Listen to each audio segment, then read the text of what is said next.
अपना टॉपिक चल रहा था राजस्थान में कृषि विकास, राजस्थान में कृषि की समस्याएं और राजस्थान में कृषि से संबंधित कुछ परियोजनाएं।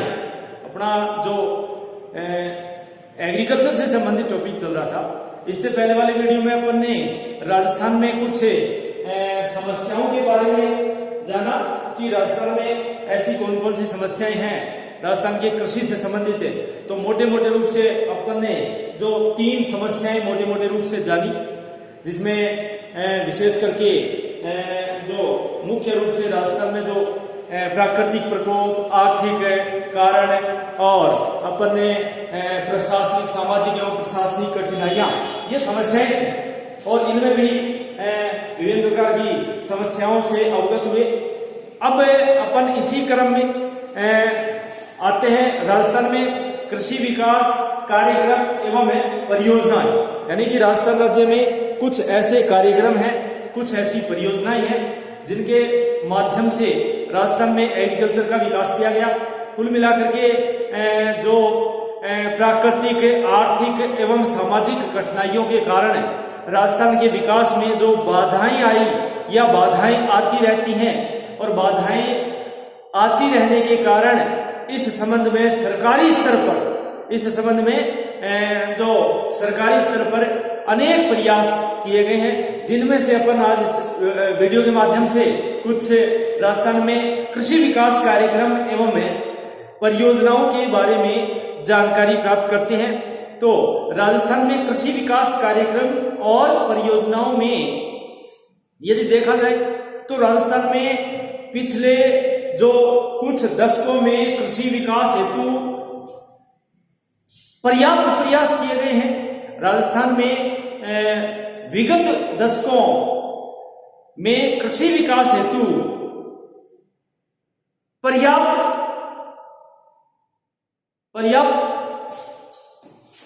प्रयास किए गए हैं। कहने का मतलब कि राजस्थान में जो गत वर्षों में इनके विकास हेतु काफी प्रयास किए गए हैं। राज्य सरकार इस दिशा में एक जो यथाशक्ति जो एक यथाशक्ति सचेष्ट है तथा केंद्र सरकार द्वारा प्रस्तावित अनेक योजनाएं भी कार्यरत हैं, अनेक योजनाएं भी कार्यरत है। राज्य में कृषि विकास हेतु, यानी राजस्थान राज्य में कृषि विकास हेतु किए जा रहे प्रमुख कार्य एवं परियोजनाओं में जो प्रमुख जो विकास के कार्यक्रम हैं या प्रमुख योजनाएं हैं या इनके द्वारा किए जा रहे प्रमुख प्रयास हैं, उनमें जो सबसे महत्वपूर्ण आता है वो बारानी खेती विकास। बारानी खेती विकास, क्योंकि राजस्थान का सबसे बड़ा भाग, भूभाग बारानी में आता है, न्यून वर्षा में आता है। तो बारानी खेती विकास,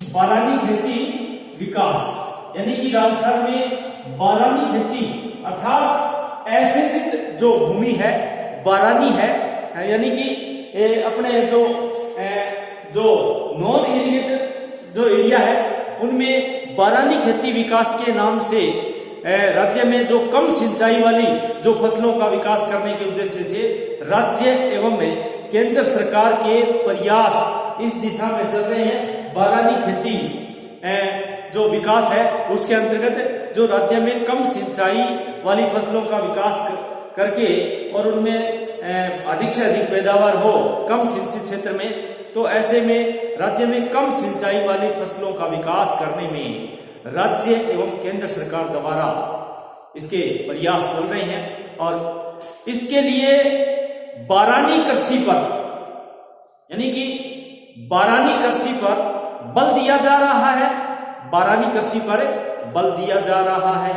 शुष्क कृषि पद्धति का प्रचार प्रसार, शुष्क कृषि पद्धति का प्रचार प्रसार कर शुष्क एवं अर्ध शुष्क प्रदेशों में, शुष्क एवं अर्ध शुष्क प्रदेशों में कृषि तथा कम सिंचाई वाली फसलों का प्रचलन इस दिशा में प्रमुख प्रयास है।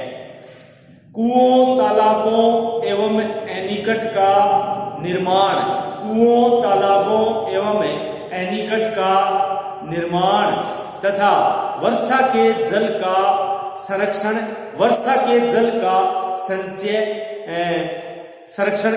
संचय कर उसका अधिकतम उपयोग किया जा रहा है। कहने का मतलब है बारानी खेती विकास कार्यक्रम के तहत या बारानी खेती विकास परियोजना के तहत राज्य में जो कम सिंचाई वाली फसलों का विकास करके और केंद्र सरकार की सहायता से राज्य सरकार और केंद्र सरकार दोनों मिलकर के इसमें दोनों में प्रयास चल रहे हैं। तो इस जो बारानी खेती विकास है उसमें मुख्य रूप से बारानी जो कृषि है वो उस कृषि पर बल दिया जा रहा है। शुष्क कृषि पद्धति का प्रचार प्रसार कर शुष्क एवं अर्ध शुष्क प्रदेशों में कृषि तथा कम सिंचाई वाली फसलों का प्रचलन इस दिशा में प्रमुख जो है वो मेन प्रयास है। और कुओं, तालाबों, एनीकट का निर्माण करके एवं वर्षा के जल का संचय करके, वर्षा के जल का संरक्षण करके उसका अधिक से अधिक उपयोग किया जा रहा है। इस प्रकार से राजस्थान में कृषि विकास कार्यक्रम के तहत नंबर 1 पर बारानी खेती विकास कार्यक्रम। और इसी क्रम में दूसरा है नकदी फसलों का उत्पादन, यानी कि नंबर 2 पर आता है नकदी फसलों का उत्पादन। नंबर 2 पर आता है नकदी फसलों का उत्पादन, यानी कि जो नकदी फसलें हैं जिसमें कपास है, गन्ना है, चाय है, यानी कि चाय तो नहीं हो सकती राजस्थान में, लेकिन जो नकदी के रूप में होता है, जो अपने व्यापारिक फसल कह सकते हैं जैसे सरसों है, उन फसलों का उत्पादन है राजस्थान में ज्यादा से ज्यादा लिया जाए। नकदी फसलों का उत्पादन यानी कि कहने का मतलब है कि एक जो इंदिरा गांधी नहर है, जो सिंचित एरिया है, जो नकदी फसलों का उत्पादन के अंतर्गत यदि देखें तो इंदिरा गांधी नहर के क्षेत्र में नकदी फसलों के उत्पादन पर अधिक बल दिया जा रहा है। कहने का मतलब है कि जहां पर इंदिरा गांधी नहर परियोजना जहां जहां निकलती है, जहां जहां से गुजरती है, उन जिलों में, उन क्षेत्र में नकदी फसलों का उत्पादन पर ज्यादा जोर दिया जा रहा है। इंदिरा गांधी नहर के क्षेत्र में नकदी फसलों के उत्पादन पर ज्यादा बल दिया जा रहा है और इससे पेयजल की जो समस्या है उनका भी समाधान हुआ है। पेयजल की जो गंभीर समस्या है उनका भी इनके साथ साथ में समाधान हो रहा है। यानी कहने का मतलब है इससे पेयजल की समस्या का भी समाधान हुआ है। और इस कार्य योजना को अर्थात नकदी फसलें जो है, नकदी फसलों का उत्पादन है, इस कार्य योजना को जो मरुगंगा भी कहा जाता है। यानी इस कार्य योजना को मरुगंगा भी कहा जाता है। नकदी फसलों का उत्पादन को अपने मरुगंगा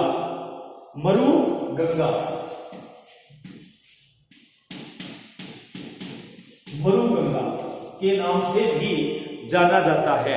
अर्थात इस ये जो नकदी फसलों का उत्पादन है, इस कार्य योजना को मरुगंगा भी कहा जाता है। नकदी फसलों के उत्पादन से किसानों को अधिक मूल्य प्राप्त होता है। यानी कहने का मतलब है कि नकदी फसलों के उत्पादन से किसानों को अधिक से अधिक मूल्य प्राप्त होता है, जिससे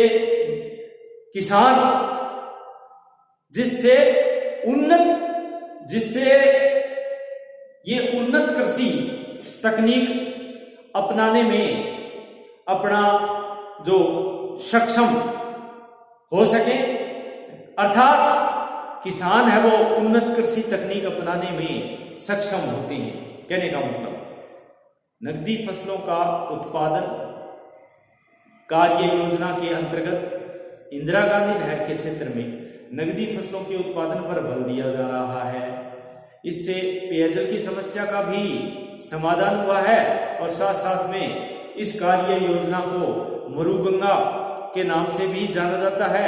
नगदी फसलों के उत्पादन में किसानों को जो अधिक मूल्य प्राप्त होने वाली फसलें हैं उनसे अधिक मूल्य प्राप्त होता है और उन्नत कृषि तकनीक अपनाने में अपने सक्षम अपना सकते हैं, क्योंकि इनकम का साधन बढ़ता है।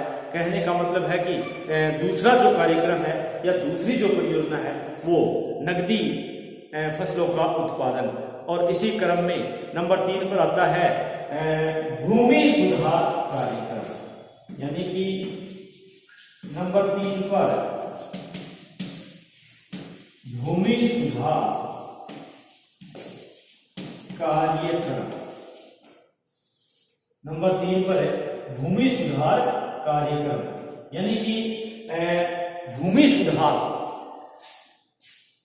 सुधार कार्यक्रम अर्थात राजस्थान में भूमि सुधार कार्यक्रम के अंतर्गत अनेक कुछ वैधानिक उपाय या कुछ वैधानिक उपाय किए गए हैं। और ये वैधानिक उपाय क्या है? वैधानिक यानी कि कुछ जो अधिनियम के तहत, अध्यादेश के तहत कुछ अधिनियम और अध्यादेश कुछ संशोधन करके और कुछ लागू करके और कुछ उसका सत्यापन करके, तो कुल मिलाकर के भूमि सुधार कार्यक्रम है वो राजस्थान में एक अनेक वैधानिक उपाय अपना करके इसको अपनाया गया है, जिनमें जैसे काश्तकार सुरक्षा अध्यादेश जो 1949 में एक लाया गया था और 1949 में लागू किया गया था। काश्तकार सुरक्षा अध्यादेश ये भूमि सुधार कार्यक्रम के अंतर्गत आता है। काश्तकार सुरक्षा अध्यादेश 1949 जिसको 1949 यानी 1949। और इसी क्रम में उपज जो लागत होती है या उपज लगान होती है, एक प्रकार की जो उपज लगान निगमन अधिनियम 1951। कहने का मतलब है कि काश्तकार सुरक्षा अध्यादेश 1949 और उपज लगान नियमन अधिनियम है जिसको बोलते हैं अपने 1951 में लाया गया था। और इसी क्रम में राजस्थान काश्तकारी अधिनियम 1955 में, यानी 1949, 1951 और 1955 ये थोड़े से जिसको अपने 5-5-6 साल के अंतराल में, फिर 1960 में एक अधिनियम आया था राजस्थान काश्तकारी अधिनियम जिसको बोलते हैं अपने राजस्थान काश्तकारी का जो 1955 का ही रूप है वो संशोधन अधिनियम 1960 में किया गया था। कहने का मतलब है 1955 का था राजस्थान काश्तकारी अधिनियम 1955 और फिर 1960 में उसमें संशोधन किया गया तो वो बन गया राजस्थान काश्तकारी एक संशोधन अधिनियम 1960। और इसके अंतर्गत भूमि सुधार नीति में कुछ सम्मिलित कार्यक्रम है शामिल किए गए हैं, कार्यक्रम शामिल हैं। कुछ भूमि सुधार नीति में सम्मिलित कार्यक्रम है, उसमें जैसे मध्यस्थता उन्मूलन कार्यक्रम यानी बिचौलिया मध्यस्थता उन्मूलन कार्यक्रम, बिचौलियों का समापन, यानी कि जो मध्यस्थता करने वाले हैं मध्यस्थता उन्मूलन कार्यक्रम ये इसके अंतर्गत आता है। किसके? जो 1949 का अधिनियम, 1951 का अधिनियम, 1952 का अधिनियम, 1955 का और 1960 का। कहने का मतलब है कि काश्तकार सुरक्षा अध्यादेश और उपज लागत नियम अधिनियम जो 1951 में आया था और कृषिगत लगान नियंत्रण अधिनियम है वो 1952 में आया था। और राजस्थान काश्तकारी अधिनियम फिर उसी का संशोधन 1960 में, राजस्थान काश्तकारी संशोधन अधिनियम 1960। अब इसमें क्या क्या कार्यक्रम है? अब इन अधिनियमों में कार्यक्रम कौन कौन से? भूमि सुधार नीति में जो कार्यक्रम लागू है उसमें इन अध्यादेशों में, जिसमें नंबर 1 आता है राजस्थान में जो मध्यस्थता है, जो बिचौलिए हैं उनका उन्मूलन। कहने का मतलब है कि मध्यस्थता उन्मूलन कार्यक्रम। नंबर 2 काश्तकारी सुधार लागू करना, यानी कि जो काश्तकारी है उसमें सुधार लागू करना। नंबर 3, जमींदारी प्रथा का समापन। जो पहले जमींदारी प्रथा थी प्राचीन काल में, उसका पूर्ण रूप से समापन करना, जमींदारी प्रथा का समापन। नंबर 4, जागीरदारी प्रथा का समापन, यानी जमींदारी और जागीरदारी दोनों प्रथाओं का समापन करना इस अधिनियम के अंतर्गत। इसी में कृषि भूमि, जो कृषि भूमि जोत है, खेती की जो जोत भूमि होती है, वो जोत भूमि जमीनों की अधिकतम सीमा का निर्धारण। कहने का मतलब है कृषि भूमि जोत पर जमीनों की अधिकतम सीमा का निर्धारण। तो कुल मिलाकर के जो काश्तकार सुरक्षा अध्यादेश 1949, कृषिगत जो लगान नियंत्रण अधिनियम 1952 और राजस्थान काश्तकारी अधिनियम 1955 और इसी का जो राजस्थान काश्तकारी संशोधन अधिनियम 1960, इन अधिनियमों के तहत इसके अंतर्गत कृषि भूमि जो सुधार नीति में कार्यक्रम सम्मिलित हैं और उन कार्यक्रमों में मध्यस्थता उन्मूलन कार्यक्रम, काश्तकारी सुधार लागू करना, जमींदारी प्रथा का समापन और जागीरदारी प्रथा का समापन और कृषि भूमि जोत पर जमीनों की अधिकतम सीमा का निर्धारण। इस प्रकार से राजस्थान में कुल मिलाकर के बारानी खेती और नगदी फसलों का उत्पादन और भूमि सुधार कार्यक्रम, इनके अंतर्गत राजस्थान के में विभिन्न प्रकार की खेती का जो एक राजस्थान में कृषि विकास कार्यक्रम एवं परियोजनाओं के तहत राज्य में कुछ सुधार किए गए। जैसे भूमि की चकबंदी की गई थी। भूमि की चकबंदी, ये इरिगेशन एरिया में सभी जगह जो भूमि का है कुछ इस चकबंदी इन अधिनियमों के तहत ही आती है। 1949 वाला है, 1952 वाला है, 1955 वाला है और अपने 1960 वाला है। सभी जो अधिनियम है जिसमें जो उनके अंतर्गत ये कार्यक्रम है, एक इसी क्रम में वो कार्यक्रम था भूमि की चकबंदी, ये भी इसमें शामिल था। और इसके अलावा जो जमीन के दस्तावेज का रख रखाव, जो जमीन के दस्तावेज हैं, कागजात हैं, जो डॉक्यूमेंट्री है, जमीन के दस्तावेज का जो रख रखाव एवं उन्हें अद्यतन करना, यानी उनका रख रखाव करना और उनको सुरक्षा प्रदान करना, ये सब कार्यक्रम एवं नियंत्रणों से राज्य के आम किसानों को पर्याप्त लाभ प्राप्त हुआ है। मतलब ये जो कार्यक्रम है, इन कार्यक्रमों एवं नियमों से राज्य के आम किसानों को पर्याप्त लाभ प्राप्त हुआ है। इसी क्रम में अगला जो विशेष करके जो अगली जो कार्य योजना है, इसी क्रम में जैसे बारानी खेती विकास है, नगदी फसलों का उत्पादन है जिसको मरुगंगा कहते हैं, भूमि सुधार कार्यक्रम है। इसी क्रम में नंबर 4 पर आता है राष्ट्रीय दलहन विकास परियोजना। इसी क्रम में अपने चौथे नंबर पर राष्ट्रीय दलहन परियोजना, राष्ट्रीय दलहन विकास परियोजना, राष्ट्रीय दलहन जिसको बोलते हैं अपने विकास परियोजना, यानी कि राष्ट्रीय दलहन विकास परियोजना, ये एक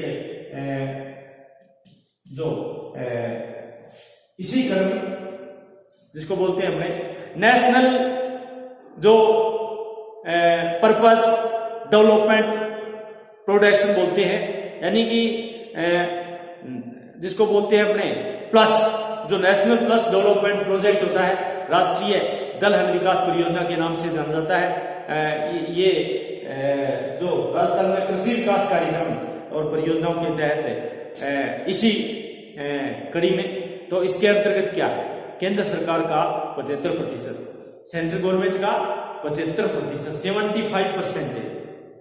राष्ट्रीय दलहन विकास परियोजना के अंतर्गत केंद्र सरकार के 75% यानी 75% सेंट्रल गवर्नमेंट एवं स्टेट गवर्नमेंट 25%, यानी कि स्टेट गवर्नमेंट है वो 25%, कहने का मतलब है 75% केंद्र सरकार और अपने 25% की भागीदारी है वो राज्य सरकार की वहन करके दलहन विकास हेतु, यानी दाले, दलहन का मतलब है दाले, यानी दलहन विकास हेतु प्रमाणित बीज, उर्वरक, इन सभी को की व्यवस्था करना और इन सभी को बांटना किसानों में। कहने का मतलब है प्रमाणित बीज और उर्वरक किसानों में बांटना, जो खर्चा वहन करेगी वो 75% स्टेट अपने सेंट्रल गवर्नमेंट और 25% स्टेट गवर्नमेंट का अपने खर्चा वहन होगा। इससे राष्ट्रीय दलहन विकास परियोजना के अंतर्गत ये कहने का मतलब है कि जो राज्य में विभिन्न जो दलहन उत्पादन हेतु जिलों का जो चयन हुआ है वो अपने देखें तो केंद्र सरकार द्वारा किस प्रकार से अपने जिलों का चयन निर्धारित किया गया है। राष्ट्रीय दलहन परियोजना में जैसे चना है, तो चना एक दलहन फसल है, चना एक रबी की फसल है जिससे दालें आती हैं। तो चना में केंद्र सरकार द्वारा राजस्थान के जिले निर्धारित किए गए हैं। उन जिलों में जैसे चना बांट दिया कि गंगानगर, चूरू, झुंझुनू, जयपुर, अलवर, चित्तौड़गढ़, कोटा, सीकर, झालावाड़, भरतपुर, सवाई माधोपुर एवं भीलवाड़ा। कहने का मतलब है कि विभिन्न दलहन उत्पादन हेतु जिलों का चयन किया गया है, सिलेक्शन किया गया है डिस्ट्रिक्ट का, और वो किसके द्वारा? केंद्र सरकार द्वारा, सेंट्रल गवर्नमेंट द्वारा, क्योंकि इनका 75% जो हिस्सा है वो सेंट्रल गवर्नमेंट वहन करती है। तो केंद्र सरकार ने जिलों का चयन किया है। उसमें सबसे पहले दलहन में आता है अपने चना, और चने में गंगानगर, चूरू, झुंझुनू, जयपुर, अलवर, चित्तौड़गढ़, कोटा, सीकर, झालावाड़, भरतपुर, सवाई माधोपुर एवं भीलवाड़ा जिलों को चना में दिया। अगला आता है दलहन में मूंग। तो केंद्र सरकार ने मूंग के जिले बांटे, मूंग के जिलों का चयन किया, सिलेक्शन किया। तो मूंग में चूरू, झुंझुनू, जयपुर, जोधपुर, नागौर, सीकर, कोटा, सवाई माधोपुर, अजमेर और गंगानगर। उड़द में 3 जिले जैसे झालावाड़, भीलवाड़ा और चूरू, ये उड़द में है। जैसे ये तो हो गए चना, मूंग और उड़द, चना, मूंग और उड़द, ये तो हो गए केंद्र सरकार द्वारा। अब कुछ राज्य सरकार द्वारा भी जिले बांटे गए हैं, जो जिलों का चयन किया गया है, जिलों का सिलेक्शन किया गया है राज्य सरकार द्वारा, जिसमें चना में अजमेर, बीकानेर, बूंदी, टोंक, बांसवाड़ा और डूंगरपुर, और उड़द में कोटा, उदयपुर, भीलवाड़ा तथा डूंगरपुर, ये राज्य सरकार द्वारा है। राज्य सरकार द्वारा इन जिलों का चयन चना में किया गया। और मोठ में राज्य सरकार द्वारा जयपुर, नागौर, सीकर, बाड़मेर, चूरू और जोधपुर, गंगानगर एवं झुंझुनू। इस प्रकार से राज्य में राष्ट्रीय दलहन विकास परियोजना के अंतर्गत केंद्र सरकार और राज्य सरकार दोनों द्वारा अलग अलग जिलों का चयन करके एक दलहन विकास कार्यक्रम को, दलहन विकास परियोजना को क्रियान्वित किया गया है। इसी क्रम में राष्ट्रीय तिलहन विकास परियोजना, कहने का मतलब जो तिलहन की फसलें हैं, जैसे सरसों है, तेल निकलता है, तेल की प्राप्ति होती है, सरसों है, अपने तारामीरा है, राई है, जिसे मूंगफली है, सोयाबीन है। राष्ट्रीय तिलहन विकास परियोजना, यानी कि कहने का मतलब है जिसको national oil seeds development project के नाम से जाना जाता है, national oil seeds development project. इसके अंतर्गत जो तिलहन उत्पादन में वृद्धि हेतु राजस्थान में तिलहन विकास कार्यक्रम में केंद्र सरकार की सहायता से वर्ष 1990-91 में जो पूर्व की योजनाओं को सम्मिलित करते हुए, पहले वाली जो योजना थी उसको सम्मिलित करते हुए एक तिलहन उत्पादन कार्यक्रम, यानी कि ऑयल सीड्स जो प्रोडक्शन है प्रोग्राम के नाम से ये चलाया गया था। यानी कि तिलहन उत्पादन कार्यक्रम के नाम से यह कार्यक्रम चलाया गया था और इस कार्यक्रम के अंतर्गत राजस्थान के 24 जिलों में केंद्र द्वारा निर्धारित किए गए थे और 2 जिलों का राज्य सरकार द्वारा चयन करके तिलहन एक विशेष करके जो तिलहन विकास कार्यक्रम चलाया जा रहा है इन जिलों में और विशेष करके जिलों का राज्य सरकार द्वारा जो चयन किया गया था इसके अंतर्गत किसानों की जो एक मिनी किट है, उपकरण है, विशेष करके संरक्षण उनका और रसायनों का अनुदान किया जाना, ये सब आते हैं जिसमें फसलें सोयाबीन, मूंगफली, सरसों के उत्पादन को बढ़ाने पर अधिक जोर दिया गया। कहने का मतलब राज्य में इसी के अंतर्गत राष्ट्रीय तिलहन विकास परियोजना के अंतर्गत राष्ट्रीय तिलहन विकास परियोजना के अंतर्गत भरतपुर जिले में एक सेवर नाम का जो स्थान है, सेवर में राज्य में राष्ट्रीय सरसों अनुसंधान केंद्र, ये भरतपुर जिले के सेवर नामक स्थान पर है, वहां पर खोला गया। इसी कार्यक्रम के तहत राज्य में राष्ट्रीय सरसों अनुसंधान केंद्र भरतपुर जिले में सेवर नामक स्थान पर खोला गया। ये सबसे बड़ी इसकी एक उपलब्धि है।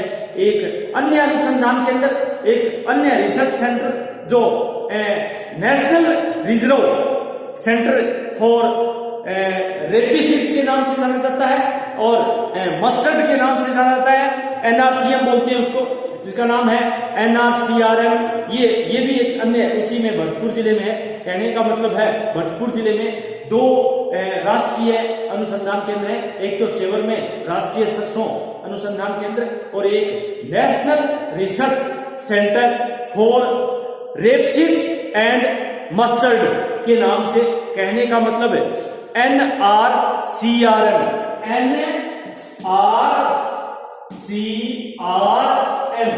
ये नेशनल रिसर्च अपने के नाम से, ये भी भरतपुर में है। ये दोनों काम कर रही हैं जिसको बोलते हैं अपने रेपसीड्स एंड मस्टर्ड, यानी कि रेपसीड्स एंड मस्टर्ड, यानी ये भी सरसों से संबंधित है। तो ये 2 स्थान शोध के हैं जिसमें नए नए बीजों का जो उर्वरकता बढ़ाने में नई नई तकनीकों का उपयोग करके विभिन्न प्रकार की राष्ट्रीय तिलहन विकास परियोजना के अंतर्गत शामिल किया गया है। और इसी क्रम में अगला आता है एक विशेष खाद्यान्न उत्पादन कार्यक्रम। एक स्पेशल है जो खाद्यान्न उत्पादन है उसको बढ़ावा देने के लिए विशेष खाद्यान्न उत्पादन कार्यक्रम केंद्र सरकार की ओर से 1988-89 में 88 और 89 में एक विशेष खाद्यान्न उत्पादन योजना प्रारंभ की गई।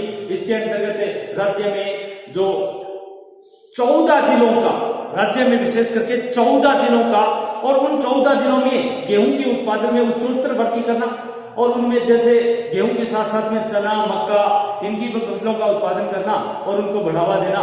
जो 1990-91 में जो इसमें बाजरे को भी शामिल कर दिया गया 1990-91 में। ये 88-89 में शुरू किया गया था 14 जिलों में, और बाजरे की फसल को भी इसको करके उसमें आधुनिक कृषि के उत्पादन का जो विभिन्न प्रकार के शुष्क एवं अर्धशुष्क प्रदेशों के लिए जो जिनमें बढ़ावा देना और विशेष करके विशेष खाद्यान्न उत्पादन कार्यक्रम। अब आता है जो मेन इसमें जो मुख्य रूप से एक अपने इसमें जो आता है काजरी के नाम से जानता है, राष्ट्रीय शुष्क क्षेत्र अनुसंधान संस्थान, जिसका नाम है काजरी, central arid zone research institute, यानी कि central arid zone research institute यानी काजरी। यानी काजरी का मतलब ये जोधपुर में है, और ये जोधपुर जिले में 1956 में इसकी स्थापना की गई थी, काजरी संस्था की, जो जोधपुर जिले में है। अब इसके मेन उद्देश्य शुष्क एवं अर्धशुष्क प्रदेशों के लिए पेड़ पौधे, चारागाह और भूमि की नमी को बनाए रखना और जो जल उपयोग का एक अध्ययन करना और पर्यावरण का अध्ययन करना, जल प्रबंधन और प्राकृतिक वनस्पति का अध्ययन करना, ये इसके उद्देश्य थे। इस संस्था में मरुस्थलीय क्षेत्रों में उत्पादित होने वाली अनेक किस्मों का विकास किया गया है और साथ ही टिल्ला मरुस्थलीकरण, जल प्रबंधन, महुआ का नस्ल सुधार, वनारोपण, भू संरक्षण यानी भूमि का जो जिसे कटाव हो रहा है, मृदा अपरदन, भू संरक्षण आदि के क्षेत्र में जो एक नवीन सिद्ध हुई तकनीकों का विकास किया गया है, जो अत्यधिक रिसर्च जो अत्यधिक उपयोगी है। और राज्य में शुष्क क्षेत्र में फल तथा सब्जियों की कृषि भी इस शोध हेतु जो national research centre for arid horticulture के नाम से बीकानेर में इसकी स्थापना की गई है। हॉर्टिकल्चर में बीकानेर में स्थापना की गई है। इसके अलावा कृषि उत्पाद एवं विकास हेतु अन्य भी प्रयास किए गए हैं, जैसे फसल बीमा योजना है, पशु बीमा है, कृषि का यंत्रीकरण है, कमांड क्षेत्र विकास कार्यक्रम है जिसको बोलते हैं अपने कमांड एरिया डेवलपमेंट है, कृषि विपणन है, कृषि अपने साख है, और उर्वरक का प्रयोग, रसायन का प्रयोग, उन्नत बीज का प्रयोग, उन्नत तकनीक का प्रयोग अपनाते हुए विभिन्न प्रकार की कार्यक्रम एवं परियोजनाएं संचालित हैं। धन्यवाद।